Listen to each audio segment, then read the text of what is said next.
Assalamu alaikum. In this lecture, we will discuss our next topic of chapter number 19, which is black body radiation.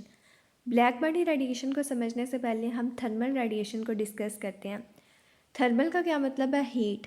जब किसी body को हम heat provide करें और heat provide करने पर बॉडी रेडिएशन एमिट करें तो उसको हम क्या कहते हैं? Thermal radiation.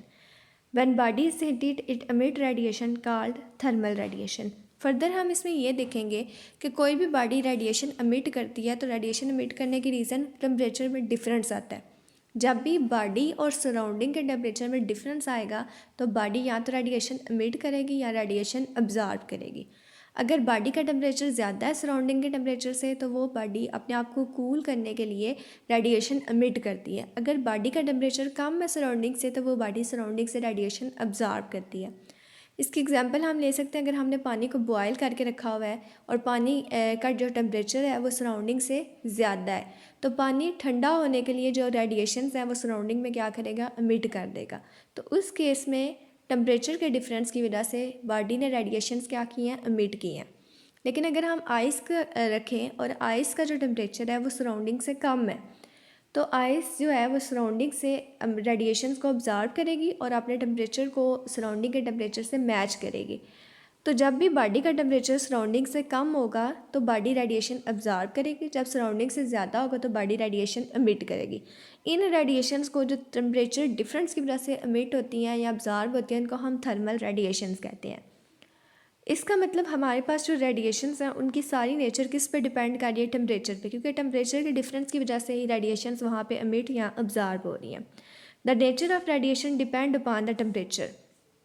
अब तमाम बॉडीज़ ज़रूरी नहीं है कि वो सिर्फ़ और सिर्फ रेडिएशंस को एमिट करें but also absorb radiation from the surrounding, बल्कि सराउंडिंग से रेडिएशंस को अब्जॉर्ब भी कर सकती हैं। इसकी नेक्स्ट हमें दो एग्जांपल पढ़ते हैं। For body is hotter than surrounding it emit more radiation than it absorb and tend to cool. अगर बॉडी का टेम्परेचर ज़्यादा है सराउंडिंग से या बॉडी जो है वो सराउंडिंग से ज़्यादा हार्टर है तो वो बॉडी रेडिएशंस को एमिट करेगी और कूल होना चाहेगी। At a low temperature, a body emit radiations which are of longer wavelength in invisible infrared region. At high temperature, the proportion of shorter wavelength radiation increase. अब जो body radiation emit कर रही है अगर तो low temperature पे radiation emit हो रही हैं तो उनकी वेवलेंथ ज़्यादा होगी और अगर हाई टेम्परेचर पे रेडिएशन एमिट हो रही हैं तो उनकी वेवलेंथ कम होगी। तो लो टेम्परेचर पे जो वेवलेंथ बॉडी रेडिएशन एमिट करती है उनकी वेवलेंथ जो है वो हमारे पास इनविजिबल या इंफ्रारेड रीजन में फॉल करती है और हाई टेम्परेचर में बॉडी की जो रेडिएशन एमिट होती हैं उनकी जो वेवलेंथ है वो कम होती जाती है। तो इसका मतलब जो रेडिएशंस एमिट हो रही हैं उन रेडिएशंस की वेवलेंथ किस पे डिपेंड कर रही है? टेम्परेचर पे डिपेंड कर रही है। तो थर्मल रेडिएशंस में हमने डिस्कस किया कि बॉडी रेडिएशन एमिट टेम्परेचर के डिफरेंस की वजह से करती है। जो रेडिएशंस एमिट होती हैं अगर तो टेम्परेचर बॉडी का कम है तो उनकी वेवलेंथ ज़्यादा होगी यानी लॉन्गर वेवलेंथ होगी। अगर टेम्परेचर कम है टेम्परेचर जो है बॉडी का वो हाई है तो उस केस में हमारे पास जो वेवलेंथ है वो शॉर्टर होंगी, शॉर्टर वेव लेंथ वाली जो रेडिएशंस हैं वो एमिट होंगी। अब नेक्स्ट हम चलते हैं black body and black body radiations पे। ब्लैक बॉडी हमारे पास एक ऐसी आइडियल बॉडी है जिसके ऊपर जितनी इलेक्ट्रोमैग्नेटिक रेडिएशंस फॉल करती हैं वो सारी की सारी रेडिएशंस को अब्जॉर्ब कर लेती है, कम्प्लीटली अब्जॉर्ब करती है और कोई रेडिएशन एमिट नहीं करती। ऐसी बॉडी को हम ब्लैक बॉडी, और वो जो रेडिएशंस बॉडी अब्जॉर्ब करती हैं या टेम्परेचर देने पे फिर वो रेडिएशंस एमिट करे उन रेडिएशंस को हम क्या कहते हैं? Black body radiation. An ideal body which absorbs all the electromagnetic radiation that strikes it so that all incident radiation is completely absorbed, that body is called black body. तो black body radiation या black body में हमने क्या पढ़ा है कि ऐसी body जो सारी की सारी रेडिएशन जितनी भी उसके ऊपर फॉल करें वो सबको ऑब्जर्व कर ले, उस बॉडी को हम ब्लैक बॉडी बोलते हैं।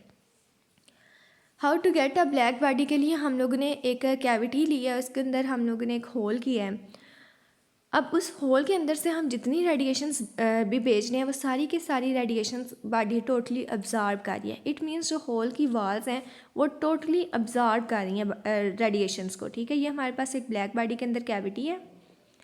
कैविटी के अंदर हमने ये होल किया, इस होल से सारी रेडिएशंस अब्जॉर्ब हो रही हैं, इसके अंदर जा रही हैं और टोटल इंटरनल रिफ्लेक्शन के ज़रिए से इसकी वॉल से रिफ्लेक्ट होकर इसके अंदर ही अब्जॉर्ब हो रही हैं। A good approximation of a black body is a small hole leading to the inside of a hollow object.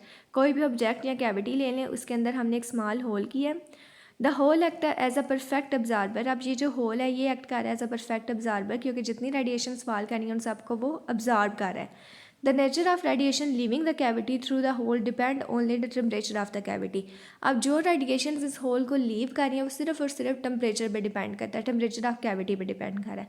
लेकिन एक आइडियल ब्लैक बॉडी में से कोई भी रेडिएशन वापस नहीं जाती, जितनी रेडिएशन भी उसके ऊपर फॉल करती हैं वो टोटली सारी रेडिएशन को अब्जॉर्ब कर लेता है।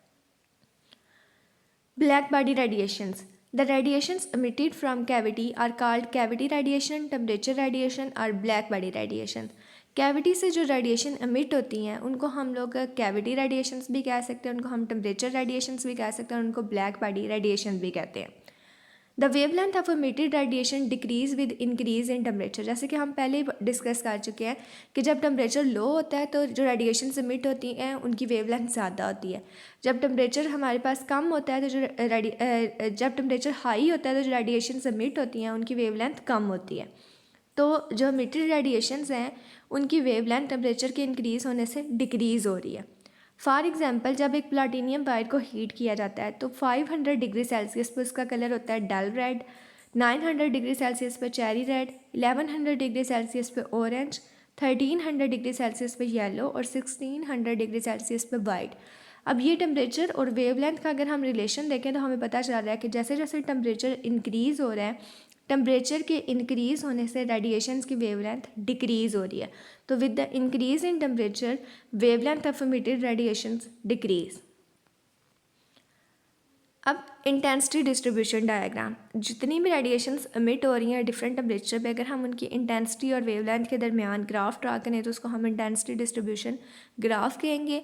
और इस ग्राफ और इस डायग्राम